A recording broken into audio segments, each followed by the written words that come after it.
Сәлем, мен Ви Хаджун, және мен Игра в Кальмарадағы детектив Хван рөлін ойнаймын. Осы жерде болғаныма қуаныштымын. Мен Игра в Кальмараның түсірілім алаңындамын.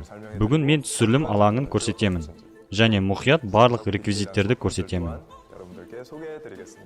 Иә, бүгін түсірілім алаңына инфлюенсерлер келеді. Олар менің осында екенді білмейді. Мені көргенде қуанады деген ойдамын. Қане, экскурсия жүргізіп өтейін. Кеттік. Мынау VIP бөлме. 3-ші сезонда ақшаға толы мешоктар ойындарды бақылайды. Мына обойлардағы суреттерді Чхе Кен Сан деген суретші және командасы өздері ойлап салады.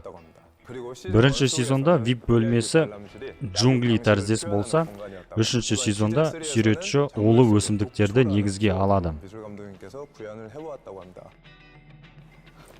Осында отырып, ойыма 1-ші сезондағы сцена есіме түсіп кетеді. Осы жерде бір VIP-пен кадрде болғаным есімде.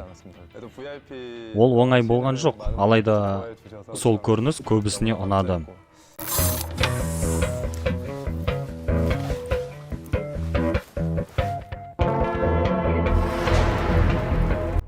Ал мынау банкет бөлмесі. Осы жерде тойымсыз VIP-тер демалып, ас ішіп, жиналыс жасайды. Олар ойындарды мына экрандар арқылы бақылайды. Осы жерде бұрын болмаппын. Біртүрлі сезім тудырады десем болады. Шынымен де, орман арасында жасырылынған бөлме сияқты. Бұл өте ерекше.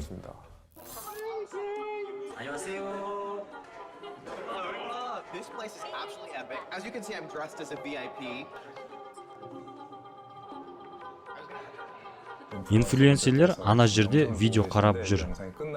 Видео біткенде мен соларға барамын.